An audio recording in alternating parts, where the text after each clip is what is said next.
That's it. Halloween is over. I hope you guys enjoyed all the other stuff I did for Halloween, because, yeah, I'm heading home now. I'm freezing. It's done. So I'm going to head home in that direction. Or maybe it was that way. You know, I just realized I've never actually been this far into the park before.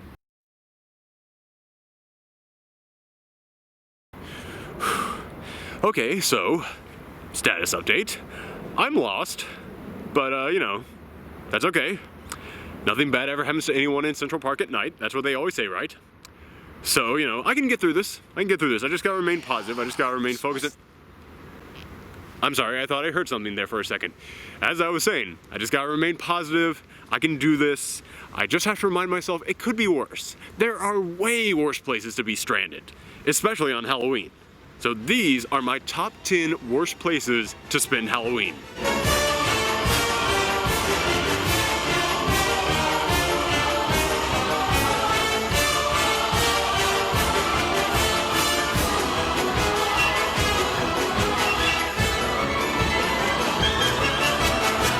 Starting this list off is the quiet little Oregon town of Gravity Falls. Now this town is home to more strange paranormal activity than anywhere else in America, and granted we haven't seen how it's affected by Halloween, but we have gotten to see what happened on Summerween, the summertime doppelganger of the holiday, and it wasn't pretty. So just imagine how bad things would be on the actual Halloween. Although I will say that 9 out of 10 of the monsters in this town tend to leave you alone as long as you just don't bother them, so that's why it's so low on the list. Although, have you seen what's happening to the town recently? Something weird is going on there.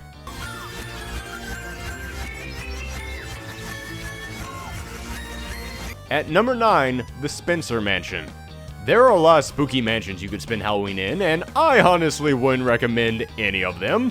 But the Spencer Mansion makes this list because not only is it overrun with zombies, booby traps around every corner, and giant mutated animals roaming the grounds, but also there's a secret buried deep beneath the Spencer Mansion. And as you unravel it, things get stranger and more disturbing. Plus, apparently there's something in the air that makes everyone's speech pattern seem stiff and awkward. That was too close. You were almost a Jill sandwich. You're right. Barry, thanks for saving my life. Oh, don't act shocked. You all knew that joke was coming. At number 8, Gotham City. Gotham City is a terrible place to spend any day of the year. What with all the supervillains, high crime rate, corrupt cops, not to mention there's like 20 teenage superheroes who are just going to be running across your roof on a regular basis. But Halloween is particularly terrible. Not only do you have supernatural creatures like Solomon Grundy coming out of the woodwork, but there's also always going to be some criminal with something special planned, whether it be Scarecrow or Calendar Man. Seriously, there is a villain in Gotham City whose entire identity is based around dates on the calendar. Don't go here for any holiday. Even Arbor Day is a risk. At number 7, Wilmette, Colorado. Wilmette, Colorado is the setting for the first Dead Rising game, a small town that's been overrun with zombies, and I know what you're saying, big whoop. There are dozens of towns overrun with zombies. What makes this town so special? Well, I'll tell you. Wilmette has a population of 53,594 people, and as you play through the game, you actually get an achievement when you have killed that many zombies. But, look around you. Does it look like you've made any kind of a dent in the zombie infestation? No, it's just as crowded as ever. Seriously, any other zombie-infested town in America, if you destroyed all the zombies, problem solved. Here you destroy all the zombies, and they're still there, oddly enough. I've tried to figure this out, and all I can figure is that there is something paranormal about Wilmette itself that is causing not only the people to turn to zombies, but also the zombies in neighboring zombie-infested towns to migrate here. Either that or the military officials who were assigned to guard Wilmette had the bright idea to fight the zombies by just sending wave after wave of people at them until the zombies were just too full to fight back. Either way, this town has the worst zombie problem of any town in America. Stay away. Number 6, Buckaroo, Oregon. Another sleepy little town that doesn't look scary from the outside, but there's something dark hidden just below the surface of this town. In the comic Nailbiter, Buckaroo, Oregon has the highest rate of serial killers in the world. So many that it's highly likely there's something hidden in this town that's actually turning people into serial killers. There are so many slashers in this town that if you stay here for a week and you don't run into one, more than likely you'll turn into one, and Halloween is just too tempting of a night for these slashers to come out and play. Hey, I just realized something.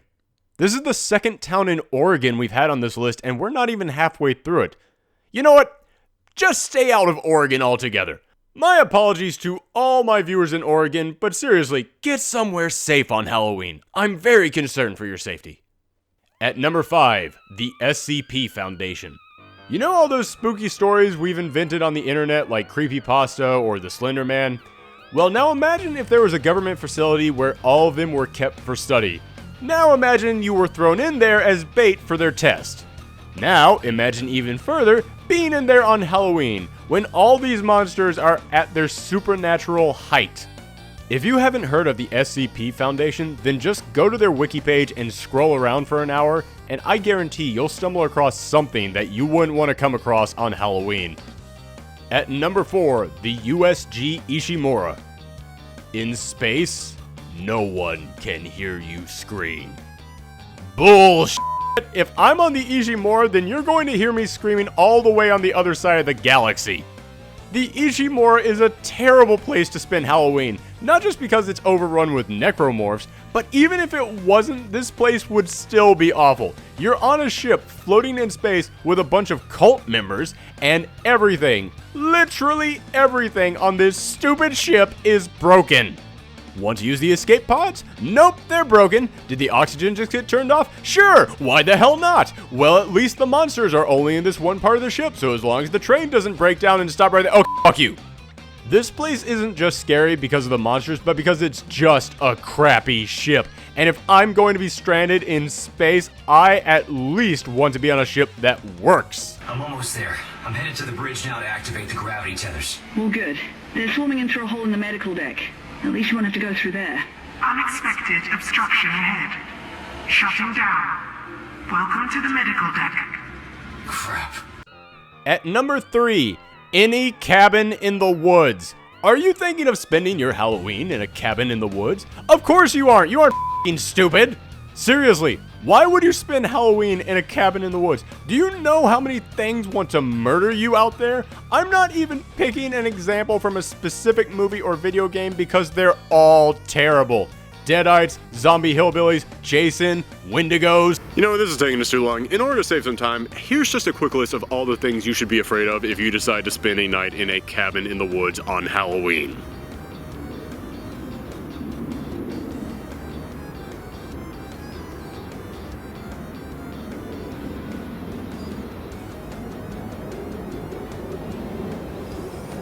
And at number 2. Yeah, I'm looking for Silent Hill. Is this the right way? Why the would you want to spend Halloween in Silent Hill? Why the would you spend any day in Silent Hill? This town from the popular video game series of the same name was based on the real-life town of Centralia, Pennsylvania, a town that, I kid you not, is constantly on fire. And the game developers took that and said, hey, let's make it worse. Literally everywhere you go in this town, there is something out to get you. The hospitals, the amusement parks. Hell, this is just a hallway in Silent Hill. Stay the out of Silent Hill. Why do I even need to explain this? And at the number 1 spot, the worst place to spend Halloween. Welcome to Freddys Pizza, a magical place for kids and grown-ups alike, where fantasy and fun come to life. Fazbear Entertainment is not responsible for damage to property or person. Upon discovering that damage or death has occurred, a missing person report will be filed within 90 days, or as soon as property and premises have been thoroughly cleaned and bleached, and the carpets have been replaced. Blah, blah, blah. Now, that might sound bad, I know, but there's really nothing to worry about. Since this is on YouTube, I'm just going to assume you've all already heard of Freddy Fazbear's Pizza and the rest of its pizza-related chain. But in case you haven't, this is a series of Chuck E. Cheese-style pizza restaurants where at night the ghosts of murdered children inhabit the giant mechanical mascots, and if they catch you, then they shove you into an empty suit, which is basically an Iron Maiden of mechanical parts. So yeah, pretty spooky, right? But is it really scarier than Silent Hill or the Ishimura or anything else on this list? Yes it is, and let me tell you why. With every other place on this list, there is a way out.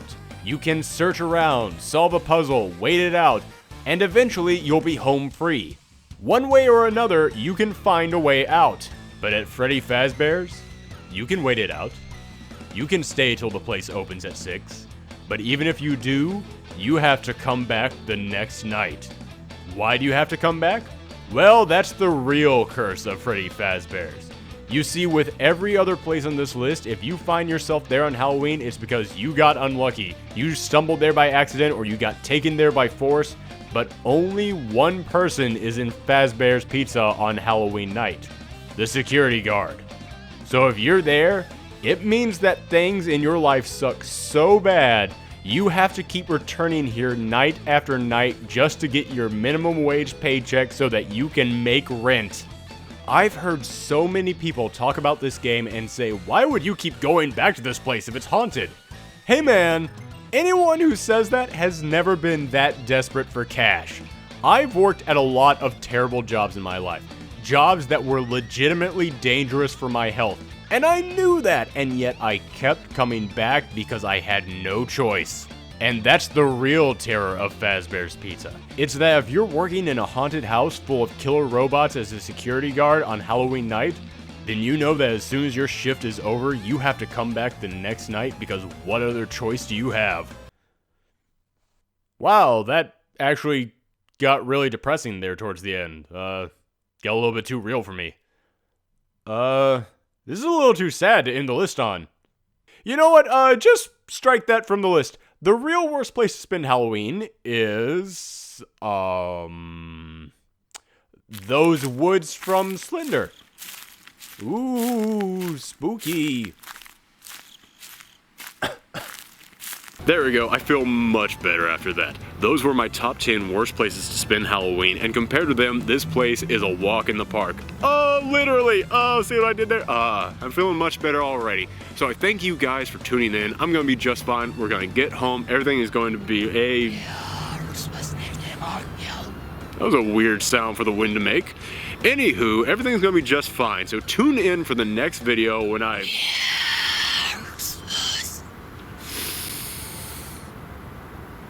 Would you guys excuse me for one moment?